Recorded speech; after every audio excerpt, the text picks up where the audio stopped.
Last year was hard on a lot of families, and I think it really exposed to a lot of us where our weaknesses are when it comes to being a little bit more self-sufficient and a lot more resilient. So I got to thinking, what are the top 3 things that people can do in order to really increase their self-sufficiency this coming year?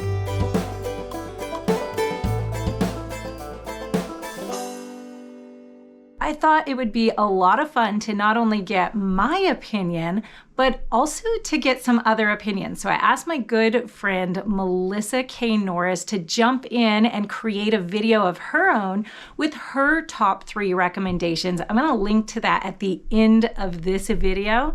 And hey, if you have any other favorite content creators, ask them to join in too, and we'll stick their video in the playlist also, and find out what they recommend for being more self-sufficient this year. My first recommendation to you guys is to get serious about your pantry storage. I don't mean go out and buy freeze-dried food or food that you don't normally eat. What I mean is to start stocking up extra on your food, the food that you eat all the time.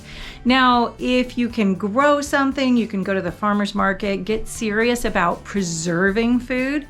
But if you can't do that, or if you don't know how to do it, maybe you're not in a position for that yet, or maybe you don't want to wait until summer in order to start, just start buying extra of what you're already buying and get it stocked up.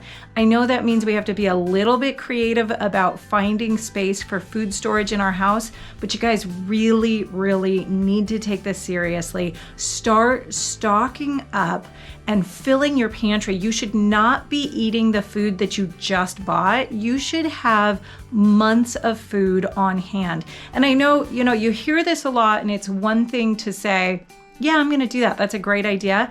It's another thing to actually start living by this as a practice. So this year, this is your year, you guys, to start taking food storage really seriously. Start looking into bulk purchasing things. If you're not familiar with Azure Standard, check them out. They're now delivering to the entire country. Check out any local co-ops that you can find that you might have.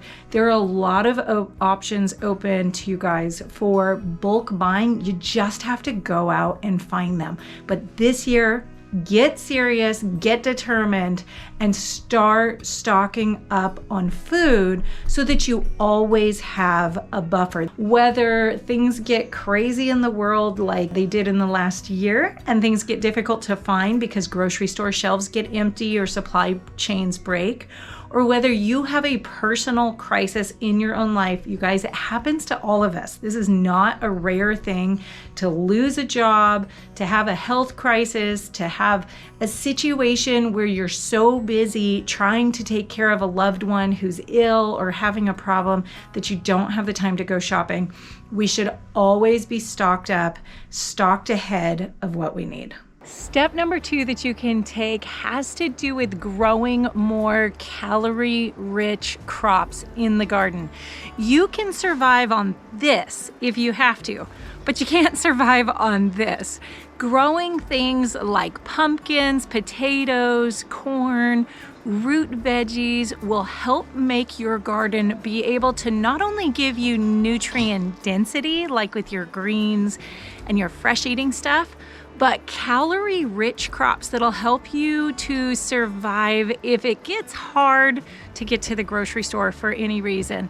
These things not only will give you the calories and the nutrition that you need, but they also store themselves, reducing the amount of preservation that you have to do. These are great things to grow: pumpkins, corn, potatoes this year in your garden. Oh, don't forget about the beans. Thing number 3 that you really need to do this year is to get caught up with your health. There's no easy way to say this. If you're overweight, take this year, lose the weight. If you have health problems, get them addressed and start dealing with it. Don't put off dental issues. Go ahead and get those taken care of right now. You need to be in the top shape of your life and putting off important medical things for later just isn't going to serve us well this year. We all saw how last year people couldn't get the procedures that they needed if they were elective procedures. So it's really important to go ahead, start exercising, lose that weight, and get all caught up with all of your health things. Another thing that's really important to do with your health is to make sure you're really prioritizing your immune system. This is just going to help us be healthy and strong no matter what comes our way. You guys have heard me say it before, but start eating fermented food every single day, preferably every single meal. Whether you're getting a little bit of kombucha, some sauerkraut, some fermented ginger carrots, do something to start getting some great fermented foods into your diet. And this is a bonus tip. This is a bonus thing you can do to really increase your resiliency and your self-sufficiency in this next year. And it might seem a little counterintuitive, but you guys, take the time to create community around you. We can't be strong by ourselves. We need our faith, we need our family, we need our friends, we need community around us. It is so important to invest the time into these relationships to make sure you have the support system you need all the way around you, not just in your own home, but also in your community. So these are the different things that I feel like will make you a much more self-sufficient, much more resilient person in this upcoming year. And hey, Melissa Norris and I didn't talk about our tips, so go check out and see what she has for you and her top 3 things.